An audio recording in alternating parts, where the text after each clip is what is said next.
কত কাতার? 120 কাতার। তার মধ্যে 80 কাতার হবে উম্মতে মুহাম্মাদি, বলেন সুবহানাল্লাহ।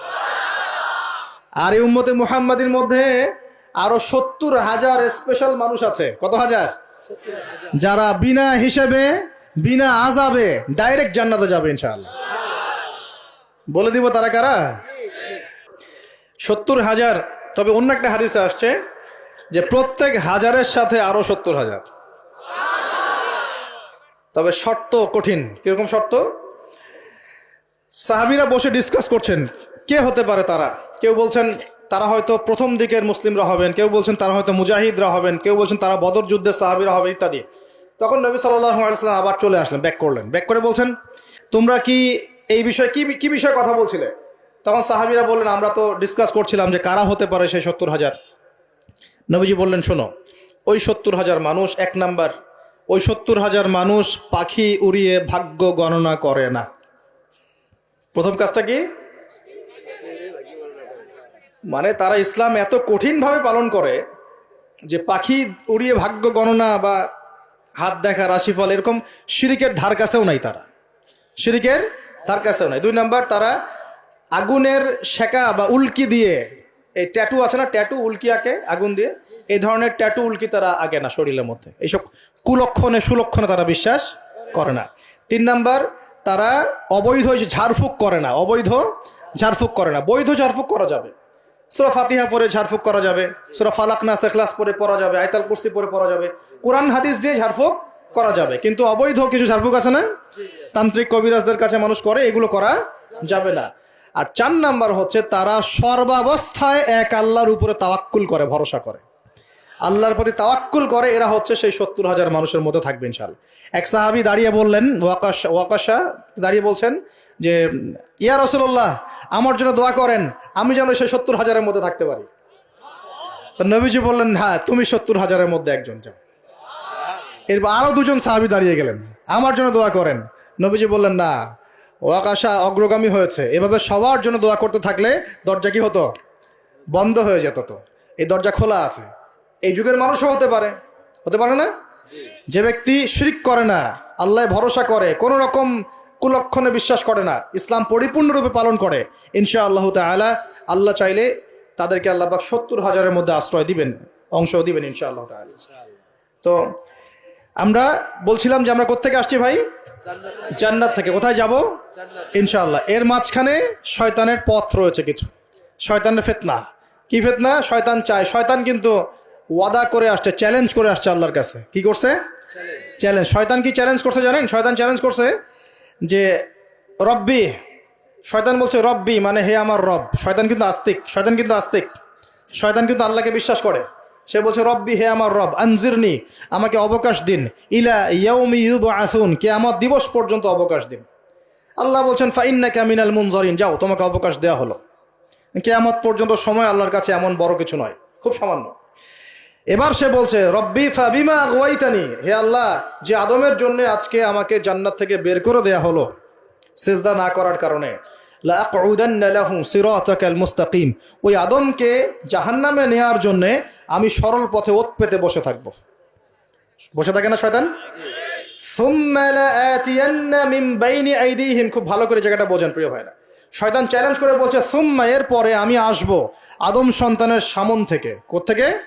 এই সামন থেকে মানে অর্থ হচ্ছে দুনিয়া, মানে আপনাকে দুনিয়ার সমস্ত ফিতনা এসে প্রলুব্ধ করে রাখবে। কারণ দুনিয়া চোখের সামনে দেখা যায় না, দেখা যায়। দুনিয়ার অভাবের ধোঁকা দিবে, বেকারত্বের ধোঁকা দিবে, হতাশা, এইটা সেইটা, স্বামী স্ত্রীর ফিতনা, পরিবারের ফিতনা, সামাজিক ফিতনা, আপনাকে দুনিয়ার এই ফিতনা এসে ব্যস্ত রাখবে, রাখে না? এটা হচ্ছে সামন থেকে আসা। ওয়ামিন খালফিহিম, পিছন থেকে আসবো। পিছন থেকে মানে আপনাকে পরকাল সম্পর্কে হতাশ করে দিবে, এবং পরকাল সম্পর্কে আপনাকে কুধারণা সৃষ্টি করবে, এবং পরকাল সম্পর্কে আপনার মধ্যে একটা গাফিলতি সৃষ্টি করে দিবে যে পরকাল না, পরে দেখা যাবে। হ্যাঁ, পিছনে কি আছে? পরকাল না? পিছনটা পরকাল। তো পরকাল আসবে যখন, তখন দেখা যাবে।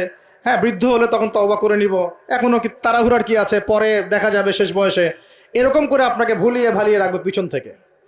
আবার হতাশ করে দিবে, আমার পরকালে আমার জান্নাত হবে না, আমি তো এত আমল করতে পারি নাই, হ্যাঁ, আমার কি হবে, আমার আত্মহত্যা ছাড়া কোনো পথ নাই। এভাবে হতাশ করে ফেলবে আপনাকে পিছন থেকে।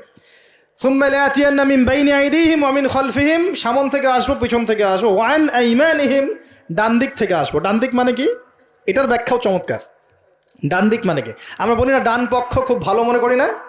ডান পক্ষ ভালো, ডান দিকটা ভালো, শুভ মনে করি তো। ডান দিক হচ্ছে আপনাকে নেক্সট সুরতে সে ধোকায় ফেলবে।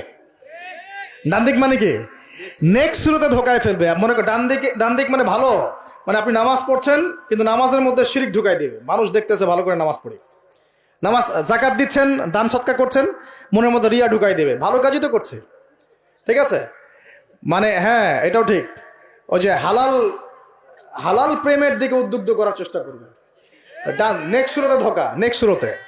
হ্যাঁ, নেক্সট মানে আলেম হয়েছে মানুষ, সবাই একদম বড় বক্তা আলেম সব বলছে, মনের মধ্যে অহংকার, নেক্সট সুরতে ধোকা, ঠিক আছে?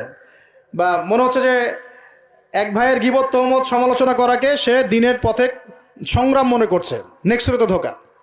হ্যাঁ, এক ভাইয়ের সমালোচনা করা, গীবত করা, তার চরিত্র উদ্ধার করে ফেলা, এটাকে সে মনে করছে যে দিনের জন্যই করছে, ঠিক আছে? নেক্সট সুরতে ধোকা। নেক্সট সুরতে, ডান দিক থেকে মানে কি? নেক্সট সুরতে আপনাকে ধোকায় ফেলে দিবে। ফেলছে না? ফেলছে। কিন্তু এটা কিন্তু ডেঞ্জারাস। এটা কাদের জন্যে? এটা আবেদ মানুষদের জন্যেই, যারা আল্লাহকে মানে, রাসূলকে মানে, চেষ্টা করে দিনের পথে চলার জন্য, এদেরকে সে ডান দিক থেকে আসবে আর কি। মানে আমাদের ক্ষেত্রে আল্লাহ পাক হেফাজত করুন বলি আমিন। আর চতুর্থটা হলো ওয়া আন শামাইলিহিম, ওদের বাম দিক থেকে আসবো। এটা কেমন? এটা হচ্ছে ফাসেক জালেম শ্রেণীর মানুষ যারা, তাদের সামনে মদ, জুয়া, জেনা সবকিছু উন্মুক্ত করে দিবে। এগুলোর পিছনে ছোট এখন। তো এইভাবে চতুর্দিক থেকে শয়তান আসবে এবং বলবে, আল্লাহকে বলেছে ওয়ালা তাজিদু আকসারাহুম শাকিরিন, আল্লাহ আপনি বেশিরভাগ আদম সন্তানকেই শুকরগুজার পাবেন না। এটা কি বাস্তব না? এখন বেশিরভাগ মুসলিম নামাজ পড়ে না? পড়ে না? বেশিরভাগ মুসলিম জাকাত দেয় কি দেয় না? রমজান মাস আসছে দেখবেন বেশিরভাগই অনেকেই রোজা রাখবে না, আছে না? রমজান মাসে মানুষ বেপরদায় চলছে না? রোজা রেখেও মানুষ মাপে কম দিবে না? নামাজ পড়েও সুদ খাচ্ছে না? মানে বেশিরভাগ মানুষ কিন্তু সত্যি সত্যি আল্লাহর পথে নাই। এই পৃথিবীতে বেশিরভাগ মানুষ বলছে আল্লাহর সন্তান আছে, নাউজুবিল্লাহ। খ্রিস্টানরা বলছে না আল্লাহর সন্তান আছে? তো বেশিরভাগ মানুষকে আমি পথভ্রষ্ট করে ছাড়বো, শয়তান কিন্তু বলে গেছে, এবং সেটা কিন্তু বাস্তব হচ্ছেও। আল্লাহ পাক অন্য সূরায় বলেছেন ওয়া কালিলুম মিন ইবাদিয়াশ শাকুর, আমার শুকরগুজার বান্দা খুব কম হবে। কি হবে? কম হবে। হাদিসের মধ্যেও আসছে যে তোমরা ৭৩ দলে ভাগ হয়ে যাবে। কত দল? তার মধ্যে একটা মাত্র দল জান্নাতে যাবে। কয়টা দল? মা আনা আলাইহি ওয়া আসহাবি, আমি যার উপরে আছি, আমার সাহাবীরা যার উপরে আছেন। তো বুঝতে পারছি যে জাহান্নামে বেশিরভাগ মানুষই যাবে, অল্প মানুষই জান্নাতে যাবে। তবে জান্নাতীদের মধ্যে বেশিরভাগ হবে উম্মতে মুহাম্মাদের মধ্যে ইনশাআল্লাহ তাআলা।